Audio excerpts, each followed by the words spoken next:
SDGs atau Sustainable Development Goals yang dalam bahasa Indonesia yaitu Tujuan Pembangunan Berkelanjutan, merupakan agenda pembangunan berkelanjutan 2030 yang berisikan 17 tujuan untuk dunia yang lebih baik.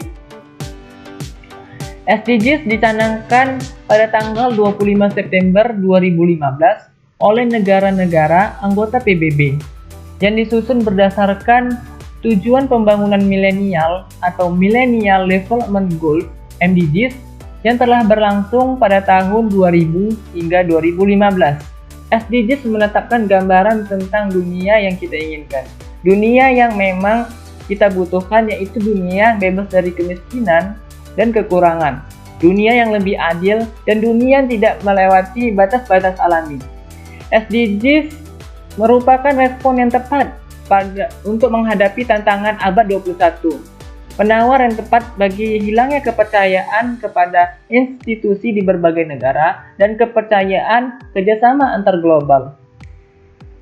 Menurut PBB, ada 17 yang hendak dicapai oleh program SDGs. Pertama, menghapus kemiskinan global. Hal ini menyangkut tidak adanya kemiskinan dalam bentuk apapun di seluruh penjuru dunia. Kedua, menghapuskan kelaparan global. Hal ini menyangkut tidak ada lagi kelaparan, mencapai ketahanan pangan, perbaikan nutrisi, serta mendorong pertanian yang berkelanjutan. Ketiga, menciptakan kesehatan yang baik dan meningkatkan kesejahteraan. Hal ini berarti menjamin kehidupan yang sehat serta mendorong kesejahteraan hidup seluruh masyarakat di segala umur. Keempat, menciptakan pendidikan berkualitas. Hal ini berarti menjamin pemerataan pendidikan yang berkualitas dan meningkatkan kesempatan belajar untuk semua orang. Kelima, mewujudkan kesetaraan gender, yaitu mencapai kesetaraan gender dan memperdaya kaum ibu dan perempuan. Keenam, menjamin akses terhadap air bersih dan sanitasi. Ketujuh, menjamin ketersediaan energi bersih dan terjangkau. Maksudnya, menjamin akses terhadap sumber energi yang terjangkau, terpercaya, berkelanjutan, dan modern untuk semua orang. Kedelapan, pertumbuhan ekonomi dan pekerjaan yang layak. Artinya, mendukung perkembangan ekonomi yang berkelanjutan, lapangan kerja yang produktif, dan pekerjaan yang layak untuk semua orang. Kesembilan, membangun infrastruktur yang berkualitas, mendorong peningkatan industri yang berkelanjutan, serta mendorong inovasi. Kesepuluh, mengurangi ketidaksetaraan baik di dalam sebuah negara maupun di antara negara-negara di dunia. Kesebelas, membangun kota-kota serta pemukiman yang berkualitas, aman, dan berkelanjutan. Kedua belas, konsumsi dan produksi bertanggung jawab, yaitu menjamin kelangsungan konsumsi dan pola produksi. Ketiga belas, bertindak cepat untuk memerangi perubahan iklim dan dampaknya. Keempat belas, melestarikan dan menjaga keberlangsungan laut dan kehidupan sumber daya laut untuk perkembangan yang berkelanjutan. Kelima belas, melindungi, mengembalikan, dan meningkatkan keberlangsungan pemakaian ekosistem darat, mengelola hutan secara berkelanjutan. Keenam belas, meningkatkan perdamaian termasuk masyarakat untuk pembangunan berkelanjutan, menyediakan akses untuk keadilan bagi semua orang, termasuk lembaga, dan bertanggung jawab untuk semua kalangan. Ke-17, memperkuat implementasi dan menghidupkan kembali kemitraan global untuk pembangunan yang berkelanjutan. Pada tahun 2019, laporan SDGs menunjukkan Indonesia berada pada indeks ke-102 dari 162 negara dalam pengimplementasian SDGs. Dari 17 tujuan SDGs, Indonesia berhasil untuk menjaga dan menaikkan 3 tujuan, yaitu dalam menghapus kemiskinan, pertumbuhan ekonomi, dan penanganan perubahan iklim. 8 tujuan berhasil membaik, sedangkan 6 tujuan stagnan dan bahkan menurun. 2 antaranya yaitu menurunkan ketimpangan dan mencapai konsumsi dan produksi yang bertanggung jawab. Tidak tersedia datanya. Secara global index, Indonesia memiliki nilai 64,2 yang adalah nilai yang cukup baik secara rata-rata. Menurut Muhammad David Arslan, Sekretaris Ketiga PBB, SDGs bukanlah hal yang baru dan bukan yang tiba-tiba muncul, tetapi SDGs yang digali dari nilai-nilai yang telah ada dari berbagai negara yang kemudian diwadahi menjadi satu atau bottom up yang kemudian menjadi prinsip atau cita-cita bersama. Argumen tersebut menjadi bantahan terhadap anggapan yang mengatakan SDGs adalah hasil nilai-nilai barat yang kemudian dipaksa secara universal. Yang terjadi adalah barat terbiasa dengan budaya kodifikasi sehingga nilai-nilai modern ini seolah-olah dari barat semata. Bila direfleksikan pada sejarah bangsa Indonesia, jauh sebelum mengikat diri dengan seperangkat nilai SDGs, Indonesia telah memiliki pedoman komprehensif, yaitu Pancasila. Pancasila juga bukan nilai yang tiba-tiba muncul, tetapi nilai Pancasila diwujudkan berdasarkan kesamaan spirit bangsa Indonesia. Menurut Bung Karno, bangsa itu adalah bukan persamaan etnis, suku, bahasa, tetapi atas dasar keinginan untuk hidup bersama. Pancasila dan SDGs, keduanya sama-sama berbasis pada semangat moral, nilai-nilai universal, dan saling memperkuat. Immediately we had proclaimed our independence in August 45. We attached as preamble to our constitution the Pancasila. Pidato Bung Karno di Majelis Umum PBB tahun 1960 memperkenalkan Pancasila kepada dunia. Sudah selayaknya membuat masyarakat Indonesia senantiasa bangga dengan peradaban bangsa Indonesia.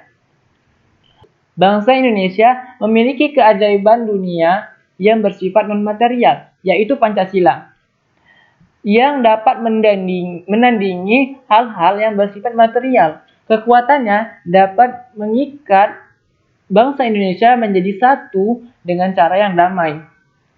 SDGs pun berangkat dari semangat bahwa kita sebagai individu memiliki keinginan untuk menciptakan dunia yang lebih baik.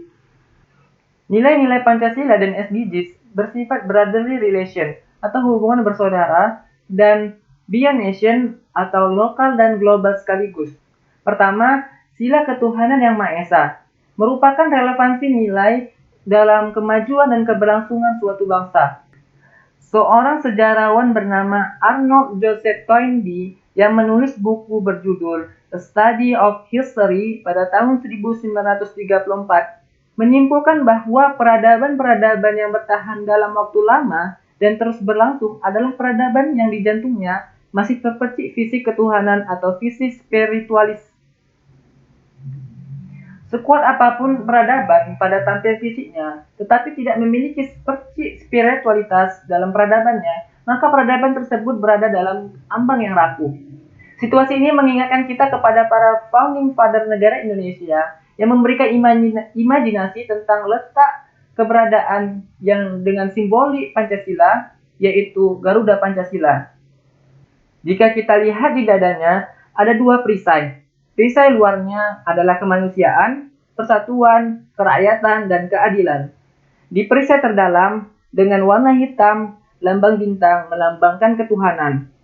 Artinya adalah, sesulit apapun tantangan yang kita hadapi, tapi kalau di jantung kebangsaan kita masih terpercik visi spiritualitas, kita boleh optimis, bangsa dan negara akan terus bertahan.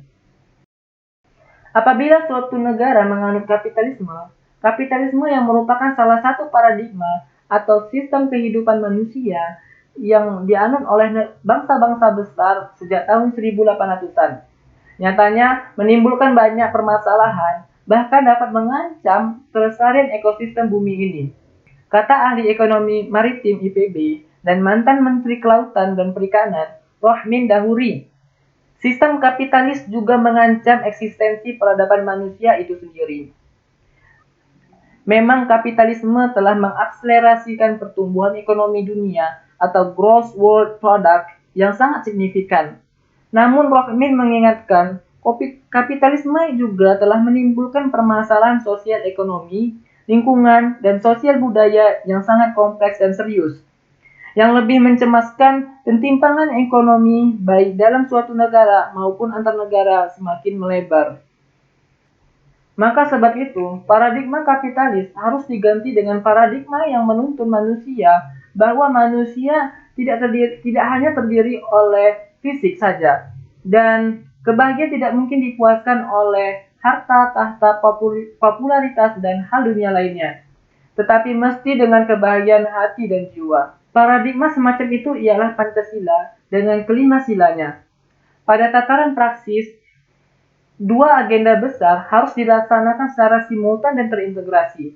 Pertama, agenda untuk meningkatkan daya dukung lingkungan bumi dalam menghasilkan bahan pangan, bahan pakaian, bahan farmasi, serta jasa lingkungan lainnya yang dibutuhkan oleh manusia dan menetralisir limbah yang ada. Kedua, agenda untuk mengatur konsumsi penggunaan manusia terhadap bahan pangan, bahan farmasi, bahan pakaian untuk tidak melebihi batas, serta pembangunan dan industri tidak membuang limbah, emisi karbon, dan gas rumah kaca melebihi kapasitas ekosistem alam. Sementara juga, laju eksploitasi hutan, sumber daya ikan, dan sumber daya alam hayati tidak boleh melebihi batas pulihnya. Pada prakteknya, ekonomi sirkular dan era industri 4.0 seperti bioteknologi, nanoteknologi, artificial intelligence, internet of things, big data, dan robotics di berbagai negara, di banyak negara telah berhasil meningkatkan daya dukung lingkungan. Dalam buku Potret Tujuan Pembangunan Berkelanjutan di Indonesia, terdapat beberapa prinsip yang disepakati oleh negara-negara anggota PBB yang diadopsi dari Indonesia. Prinsip pertama yaitu universality. Artinya prinsip ini mendorong penerapan SDGs baik di semua negara maju maupun negara yang berkembang.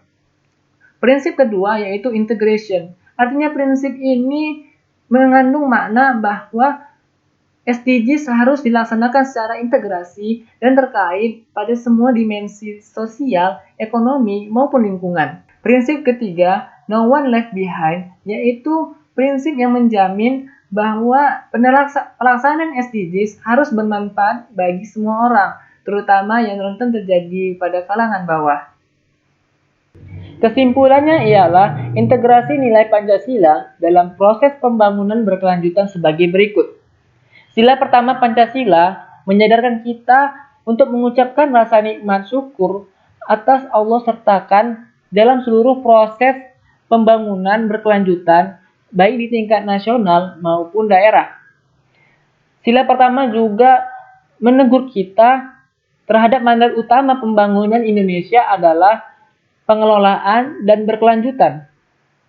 Jadi tugas pemerintah pusat, pemerintah daerah, dan seluruh rakyat Indonesia adalah mewujudkan pembangunan Indonesia yang berbasis pengelolaan dan mewujudkan pembangunan berkelanjutan yang baik yang berasaskan dengan ketuhanan. Sila kedua Pancasila diintegrasikan untuk mewadahi kebutuhan manusia atau humanis. Hal yang dikehendaki sila kedua yaitu mendorong kemanusiaan yang adil dan beradab secara nasional maupun internasional, sehingga tantangan pembangunan Indonesia harus peka terhadap dinamika yang terjadi di internasional. Sila ketiga Pancasila mengingatkan kita bahwa pembangunan Indonesia adalah dari kita dan untuk kita, serta berdampak positif bagi orang lain maupun negara lain. Persatuan Indonesia melambangkan koordinasi dan kebersamaan para seluruh pihak dalam tahapan proses pembangunan di Indonesia maupun internasional. Sila keempat Pancasila menekankan bahwa pembangunan Indonesia berbasis masyarakat. Seluruh pemegang kekuasaan harus peka terhadap arah dan tujuan pembangunan Indonesia sehingga tercapai tujuan yang direncanakan pada proses awal. Sila kelima menyatakan setiap pembangunan di Indonesia harus memperhatikan keadilan dan pemerataan secara nasional, yang merupakan salah satu SDGs sehingga menjadi contoh baik kepada negara lain.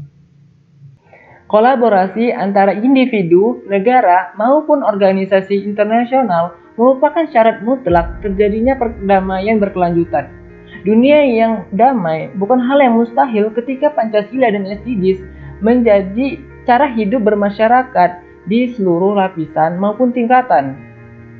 Kita berharap kepada pemimpin sekarang dan pemimpin masa depan untuk kembali berkaca dan memahami isi pembukaan Undang-Undang Dasar 1945, di mana tujuan pemerintah sudah diamanatkan dalam membangun program, serta mewujudkan pembangunan berkelanjutan yang berdasar pada Pancasila.